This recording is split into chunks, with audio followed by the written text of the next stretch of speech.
تو حضرت عمر فاروق رضی اللہ تعالیٰ عنہ نے فرمایا کہ جب کوفہ جا رہے ہیں تو کہیے میں ایک خط لکھ دیتا ہوں، وہاں کے گورنر کو اگر دیتے ہیں تو وہ آپ کو مہمان نوازی کا شرف حاصل ہوگی۔ حضرت عسقلانی رحمۃ اللہ علیہ نے کہا کہ نہیں، میں نہیں چاہتا کہ لوگ مجھے پہچانیں، میں گمنام مسافر کی طرح رہنا چاہتا ہوں تاکہ لوگ مجھے نہ پہچان سکیں۔ گمنام رہوں تو مجھے اچھا لگے گا۔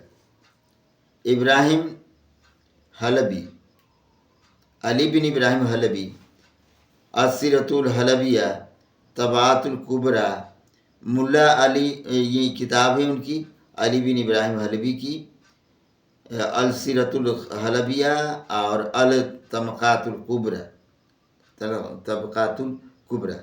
اس کے بعد ملا علی قادری رحمۃ اللہ علیہ کی بھی کتاب ہے المعدن المدنی فی الفضل العسقلانی۔ حاشیات تحتلالی میں بھی ہے۔ کتاب الصلاح، فضل من بیان الحق بالامامہ، صفحہ نمبر 302، صفحہ نمبر 304 میں عسقلانی رحمۃ اللہ علیہ کے کچھ واقعات کے متعلق تذبذب میں ہیں کہ اس کو ہم کیا کہہ سکتے ہیں۔ ان لوگوں نے جو کتابیں لکھی، اس کتاب میں حضرت عسقلانی رحمۃ اللہ علیہ کی جو کہانیاں تھیں، ان کہانیوں کے متعلق ان لوگوں کو سسپینس ہے، کوئی کلیئر بات نہیں کر پاتے۔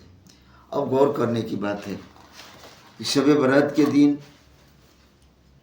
کچھ لوگ جو ان احادیث کریمہ کو پڑھتے ہیں انہیں مناسب نہیں لگتا عسقلانی کی واقعات سے، تو وہ لوگ شب برات کو شب بیداری یا دیگر عبادات نوافل وغیرہ نہیں پڑھتے۔ لیکن جو لوگ حضرت عسقلانی رحمۃ اللہ علیہ کو بھی مانتے ہیں اور یہ حدیث کریمہ کو ٹچ کرتے ہیں، تو کچھ لوگ اس کو منا بھی لیتے ہیں۔ غور کرنے کی بات یہ ہے کہ قبرستان پہ جا کے قبر والوں کے لیے دعائیں خیر کرنی، دعا کرنی ہے، یہ حضرت محمد صلی اللہ علیہ وسلم کی اس حدیث سے ہے جو حضرت عائشہ صدیقہ رضی اللہ تعالیٰ عنہ پیش کی۔ اس حدیث سے ہے کہ 15ویں شعبان المعظم کو اللہ کے رسول صلی اللہ علیہ وسلم جنت البقیع تشریف لے گئے تھے۔ دوسری بات کہ گھر پہ تشریف لے گئے تھے، یہی بات ہے۔ پھر وہاں لوگ موم بتیاں جلاتے ہیں، اگربتیاں جلاتے ہیں۔ اس کے متعلق تھوڑی سی غور کریں گے کہ اکثر و بیشتر قبرستان جو ہے کافی جھاڑی دار ہوتا ہے، کہیں کہیں قبریں دھنسی ہوئی ہوتی ہیں۔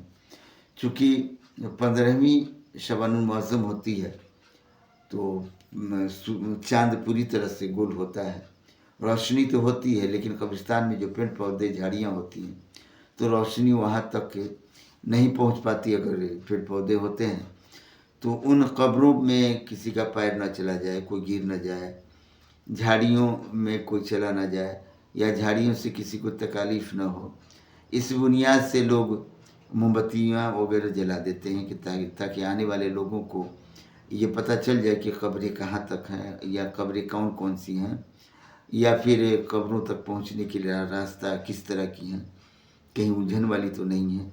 اس کو مد نظر رکھتے ہوئے لوگ وہاں تک پہنچ جاتے ہیں اور موم بتیوں کو جلا دیتے ہیں تاکہ آنے والے لوگوں کو کسی طرح تکلیف نہ ہو۔ ساتھ ہی ساتھ اگربتیاں وغیرہ بھی جلا دیتے ہیں۔ تو اکثر و بیشتر دیکھا جاتا ہے کہ قبرستان بالکل گاؤں سے باہر ہوتا ہے، اکثر و بیشتر گھیرا بندی نہیں ہوتی ہے۔ اب تو گھیرا بندی ہونے لگی دھیرے دھیرے، لیکن رسومات جو پہلے سے چلتے آ رہے ہیں تو اس رسومات کے اعتبار سے لوگ اگربتی اس لیے جلاتے ہیں کہ اس کے اطراف میں کسی طرح کی گندگی وغیرہ ہو تو اس کی بدبو قبروں تک نہ پہنچے، کیونکہ آج کی رات سارے لوگ جو ہیں قبروں پہ آنے کی کوشش کرتے ہیں، آتے بھی ہیں، اس لیے ان کو کسی طرح کا بدبو وارد نہ ہو، اسی وجہ سے اگربتیاں جلا دیتے ہیں لوگ۔